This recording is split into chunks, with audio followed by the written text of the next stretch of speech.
Pozdrav svima i dobrodošli u prvih 11 u novu epizodu i vrijeme je da se počnemo igrati proroka i da pokušamo prognozirati lige petice u narednim videima. Znači ovaj vikend nam kreću 3 lige petica, to su Francuska, Engleska i Španjolska liga. Mi ćemo se danas zabaviti sa Španjolskom ligom, napraviti ćemo ljestvicu i poredati klubove od 20. do 1. mjesta, pa ćemo vidjeti koliko ćemo biti sigurni u našim prognozama. Cilj je biti 100% siguran, nema više zezancije kao prošle godine. Da vidimo to što je bilo prošle godine, na kraju krajeva Real Madrid je ostao drugi za Barcelone za čak 10 bodova minusa iza prvaka Barcelone. Barcelona je radila to rutinski, ajmo reći, nije to bila nekakva dominacija, međutim držala je to prvo mjesto. Atletico Madrid je pokušao maznuti Realu to drugo, međutim nisu to uspjeli na kraju, ali Atletico odigrao jako dobru završnicu prvenstva. I to je to što se tiče klasike u borbi za naslov prvaka. To četvrto mjesto je bilo podijeljeno između Sociedada, Betisa i Villarreala. Na kraju je Villarreal ostao tanak, budući da je Unai Emery otišao na pola sezone, što je bilo vrlo značajno za taj klub. Najveće iznenađenje definitivno su bili Osasuna, koja je završila na 8. mjestu. Majorka je također bila svojevrsno iznenađenje, pa je Rayo Vallecano s nekom, ne znaš kakvom ekipom, su došli do 11. mjesta. Razočaranja definitivno Sevilla, koja se brutalno loše otvorila na početak prvenstva, tu su smiksali su onu obranu jedva jedvice, na kraju su propasili cijelu sezonu, na kraju su se spasili na 12. mjestu, su došli, opravdali su se u Europi na kraju krajeva. I tako da možemo razočaranje, ja ću navesti Getafe pa i Valenciju, koja je klub s velikim imenom i velikom poviješću, ali situacija trenutno kod njih je jako loša i možemo ih ove godine očekivati u borbi za opstanak. Ajmo mi sada polako popunjavati ovu tablicu da vidimo kako ćemo prognozirati španjolsko nogometno prvenstvo za sezonu 2023-2024. godine. Dakle, krenemo naravno od dna samoga 20. mjesta. 20. mjesto dajem Alavešu, dakle novi prvoligaš, prošle godine završili su četvrti u Španjolskoj drugoj lizi, pa su kroz doigravanje došli u prvu ligu. To je ekipa koja se pojačala za dosta mladih igrača, mladih talenata, međutim mislim da to neiskustvo neće biti dovoljno za ništa više od zone ispadanja, točnije 20. mjesta. Na 19. mjesto stavljamo Cadiz, 14. mjesto prošle sezone, znači to je malo igranje sa vatrom i potrošili su čak 10 milijuna eura na 30-godišnjeg Sergi Guardiolu, znači to mi nešto nikako, tu mi nešto smrdi, znači 10 milijuna eura za igrača s 32 godine koji nije nešto posebno ekstreman u španjolskoj lizi, ali eto, uglavnom ne vjerujem da će Cadiz napraviti bolji rezultat od 19. mjesta. 18. mjesto stavit ću Las Palmas, koji je doveo Munir Haddadija, jako mi je teško staviti Las Palmas u zonu ispadanja, budući da je klub sa jednim vrlo svježavajućim imenom, bilo bi ga šteta ne imati u prvoj lizi, međutim njihov kadar je negdje oko ovih mjesta, ga stavljam na 18. mjesto, a nadam se da će ostati, bili su uvijek dragi, još dok je tamo igrao Livaja, dok su tamo igrali još neki zanimljivi igrači prije par sezona. 17. mjesto Šišmiši, znači Valencija je u žestokim problemima i ove sezone, napustili ih je dosta mladih igrača koji su bili na pozadini i koji su vukli ovaj klub prošle godine, međutim ostali su bez puno njih i sada će opet biti problem Ruben Borehi složiti ekipu da se bori za nešto ove sezone. Mislim da je borba za opstanak njihovo trenutna situacija i da će uspjeti, ipak je to klub sa puno velikim imenom, ispali su i Deportivo La Coruña prošlih godina, međutim Valencija ipak, mislim da bi Baraja ima tu dosta mladih igrača koji su povukli svoje druge momčadi, mislim da će izginuti iz ovaj klub i da će se uspjeti spasiti i ove sezone. 16. mjesto Rayo Vallecano, znači dvije jako dobre sezone su iza Raja Vallecana, međutim mislim da ne mogu nastaviti cijelu vječnost ovako bez nekakvih posebnih pojačanja pa da se nadopunjuju pa da idu mjesto po mjesto više, ali mislim tako da padaju s time. Prošao je Fran Garcia, otišao u Real Madrid, otišao je Komešanja koji je bio sredidan u veznom redu, tako da su na gubitku, mislim da je pad od 5 mjesta sasvim realan za jedan klub kao što je Rayo Vallecano. 15. mjesto novom prvoligašu daje, znači Granada, je riječ o Granadi, znači koji je klub koji se ima dosta u kadru igrača, nemaju puno mladih igrača, sve su to iskusnjare koji imaju dosta iskustva igranja po španjolskoj drugoj i prvoj lizi, tako da mislim da će na tu kartu izvući jedan dobar rezultat za prvu sezonu u španjolskoj lizi nakon povratka. 14. mjesto dajemo Majorki, koja je prošle sezone bila 9. Znači Majorka ostala bez svoga Kangin Lija, igrača koji je vukao ovaj klub prema boljim rezultatima, tako da mislim da će to dosta utjecati na njihovu igru. Dobili su ovega Kajla Larina u napad, Kanađanina koji stvarno zna zabijati golove, vidjet ćemo kako će se naći Španjolskoj. Uglavnom ne očekujem da će Majorka ponoviti rezultate od prošle sezone, vidim ih na 14. mjestu. 13. mjesto ide za hit prošle godine Osasunu, znači Osasuna je stvarno napravila fantastičan rezultat prošle godine i to 8. mjesto i finale kupa i nisu nikoga prodali od važnijih igrača, tako da Osasuna bi realno trebalo opet biti tu negdje oko 8. mjesta, međutim ja ću ipak vidjeti pad u igri, nema tu baš, nije to ekipa koja ima stvarno nekakve dobre igrače da mogu igrati na dva fronta, Europu ako se plasiraju u grupnu fazu i španjolsko prvenstvo, očekujem da će se druge ekipe možda malo pojačale pa da će biti bolje od ove Osasune.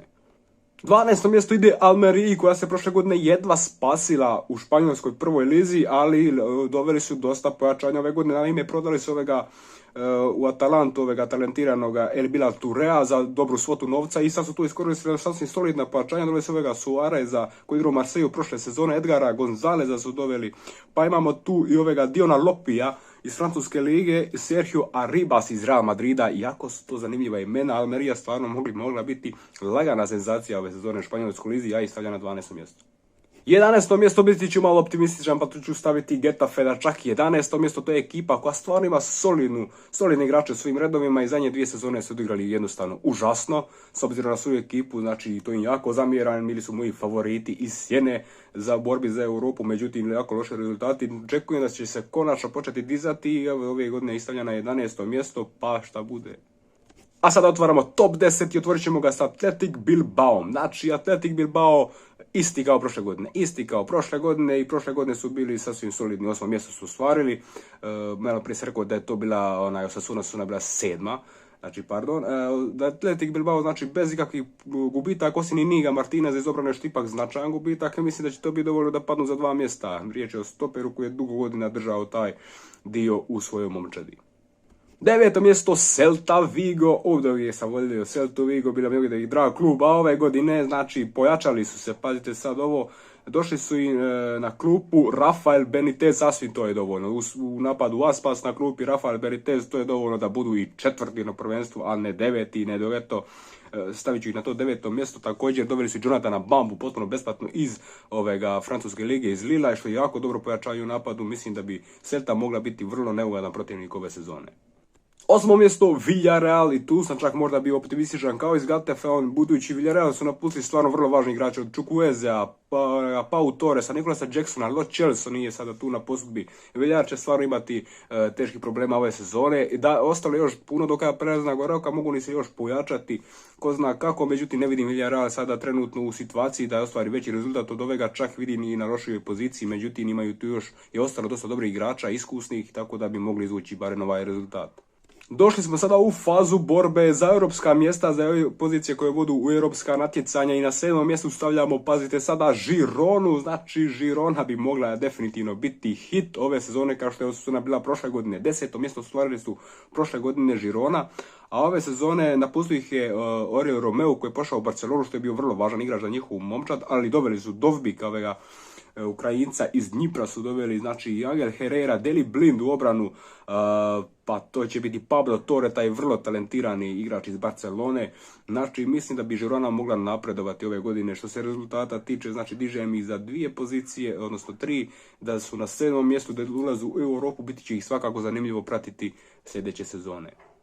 6. mjesto Real Sociedad, znači Sociedad je prošle godine ostvario 4. mjesto i nema nikakvog razloga da ga skinem s te 4. pozicije, budući da su ostavili gotovo istu ekipu, otišao je Sorlot, umjesto njega je u momčad došao zato Andre Silva, pitanje je će li se on uspjeti znači u španjolskoj lizi kao Sorlo, ali svakako dobili su Hamarija Traorea na bekovske pozicije, ali otišli su David Silva i Illarramendi, možda ne toliko igrački, David Silva pogotovo igrački je doprinio puno prošle sezone, Illarramendi ipak bio ozlijeđen dosta vremena, nije odigrao nešto puno utakmica, ali to su gubici značajni i za stvar u slačionici, budući da se radi o 2 stvarno velike legende kluba. S druge strane, Sociedad će igrati Ligu prvaka, definitivno je da će, kad su dobili priliku da igraju tamo, da će se pokušati dokazati, tako da mislim da bi to moglo se malo poremetiti igranje u španjolskom prvenstvu, biti će oni dobri, ali mislim, evo ja ih stavljam na 6. mjesto pa ćemo vidjeti što će se s njima dogoditi. 5. mjesto brutalno optimistični stavljam Sevilju, znači Sevilla koja prošle sezone stvarno brutalno loše otvorila prvenstvo, imali su ljudi ispast iz lige, znači ove godine imaju velikih problema navodno sa financijama, trebali bi prodavati igrače, najviše se spominje Enes Siri da će poći iz napada, međutim Sevilla ipak ima jako dobru ekipu u svojim redovima, jako iskusna momčad imaju, sad zavisi hoće li ostati naravno na okupu, ali evo doveli su za 10 milijuna eura Džibrila Sova iz Eintrachta, tako da ne znam gdje je tu ta kriza. Vjerojatno bi mogli otići, znači, Enesiri, možda čak i bonus vrata, bio se spominjao za kao da će u PSG, pa na kraju nije pošao. Ali uglavnom Sevilla s ovom trenutno momčad ima priliku se boriti za Ligu prvaka, stavljani ih optimistično na 5. mjesto. Pokazali su u Europi da ova ekipa ima nešto u sebi, stvarno ima jako dobri igrači, sad su posložili tu obranu konačno donekle, imali su vremena prošlu cijelu sezonu da se uigraju, tako da ove godine bi mogli biti značajni u španjolskoj lizi. I na 4. mjesto stavljamo Real Betis, najdraži klub u španjolskoj lizi, definitivno. Pellegrini konačno počinje polako slažati kockice oko ovoga kluba i dovodi igrače taman po njegovoj volji. Igrače koje treba vratiti na pravi put. Znači to su Isco, a Jose Perez, pa je vratio i Bartru i Bellerina, Mark Roca je došao, znači brutalna se složila ekipa. Jednom je maksimalno žao što je Canales otišao u ovoj sezoni iz kluba, pošao i to ne u Arabiju da radi nešto masu novca, nego je potišao u Meksiko. Pa dobro, ovo je Canales, sad kada si reprezentativac nije to bila potreba, ali u svemu mislim da Betis i Pellegrini ima priliku napraviti ove sezone dobar rezultat. Tu je ekipa je cijela vrlo dobro posložena, igrači su možda ne toliko dobri čak kao i Seviljini, na primjer. Pitanje je kako će se pokazati Isco, kako će te Jose Perez se pokazati, Mark Roca, su to igrači koje treba pratiti na stari pravi put, a Pellegrini je stručnjak za te stvari. To je radio u Malagi, fantastičnoj sezoni kada je Malaga bila u španjolskom hit. Tako da mislim da bi Betis ove godine mogao doći u priliku da izbori Ligu prvaka. I sada nam za kraj ostaje klasika Atletico Madrid, Real Madrid ili Barcelona. Tko će biti ove sezone prvak? Definitivno Barcelona drži poziciju, budući da su prošle godine bili prvaci. Ove sezone ostali su bez Dembelea, ostali su bez Busquetsa, Albe, što će biti vrlo značajno u smislu nekakva duha u slačionici. Niko Gonzalez je otišao također, međutim on nije bio jednako u planovima. Što se Real Madrida tiče, otišao je naravno Benzema, što će biti ogroman udarac, ali vezni red je da je to došao Bellingham. U napadu će biti Joselu, mislim da Joselu ipak nije Benzema, niti ga može nadomjestiti, ali uz kvalitetnu igru sa krilima i veznim redom i Joselu bi mogao zabiti dosta golova. I na kraju Atletico Madrid, koji je ostao poprilično isti, došli su od Pikueta, došao je u Sojunku u obranu. Znači, situacija bi trebala biti više manje izjednačena kao prošle sezone. Međutim, ovdje ćemo napraviti male promjene. Na 3. mjesto stavljam Real Madrid. Real Madrid prošle sezone bio briljantan, ne smijemo se lagati, nije bio briljantan. Ove godine bez Benzeme još bi to moglo biti malo lošije, budući da Benzema je stvarno bio i za asistencije, i za golove, i za sve. Real Madrid zato može još popuniti tu poziciju u napadu, iako ja mislim da oni stoje kod Joselu, da je to, ali mislim da bi Real mogao pasti malo ove godine, o tom potom što će napraviti u Europi, ali mislim da bi u španjolskom prvenstvu da se Atletico malo bolje podigao, da su skupili jako dobru ekipu prošle godine. Znači Atletico Madrid je stvarno u drugom dijelu prvenstva odigrao fantastično, Griezmann je opet grize, znači čovjek opet dominira španjolskom ligom. Atletico stvarno ima dobru momčad, tako da mislim da bi Barcelona malo im je tanko u veznom redu, budući da vi Gavi Pedri idu na nekad krilne pozicije, na napadačke. U veznom redu su dobili Oriela Romeova, što će biti vrlo zanimljivo za rotaciju, a Gindogan je došao da bi bude prva postava. Znači kad bi sve to ispromještali, opet fali još tu meni nešto u veznom redu i gotovo. Tako da 2. mjesto dajem Barceloni, a 1. mjesto ide Atletico Madridu. Opet će se osvojiti naslov prvaka. Jako je to riskantno sada stavljati takav poredak, međutim moja prognoza će biti takva da je Atletico Madrid prvak Španjolske ove sezone. Prošle godine stvarno se okupila jako dobra momčad, mislim da Atletico stvarno ima ekipu da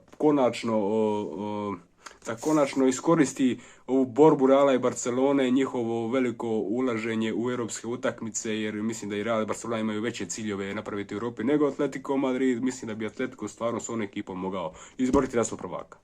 Ostalo nam još samo da proletimo kroz individualna predviđanja za ovu sezonu. Znači strelci Vinicius Junior, mislim da je ovo sezona kada bi on mogao postati prvi strelac Španjolske lige. Naravno tu i Lewandowski, kako ga ćemo svi kao drugoga, i Memphis Depay iz Atletika, prvaka Španjolske, njega ćemo staviti na treće mjesto, pa je stvarno zna zabijati golove. Rodrigo de Paul će biti ga hraniti asistencijama kao i Griezmann, a Griezmana stavljamo kao za asistencije prvo mjesto, Bellingham ide drugo mjesto, mislim da bi se mogao jako dobro snaći sa asistencijama, mislim da bi čak mogao zabijati dosta golova, i Portua koji je novo pojačanje Getafe, njega ćemo staviti na treće mjesto asistenata. Znači to bi bilo to što se tiče Španjolske lige. Sljedeće ćemo Francusku ili Englesku obraditi u sljedećem videu, a do tada lijep pozdrav, da ste živjeli u vidu. Svakako ostavite u komentarima vašu prognozu i vaša razmišljanja, što mislite kakav će biti poredak Španjolske lige. Bili ste prvih 11 i vidimo se.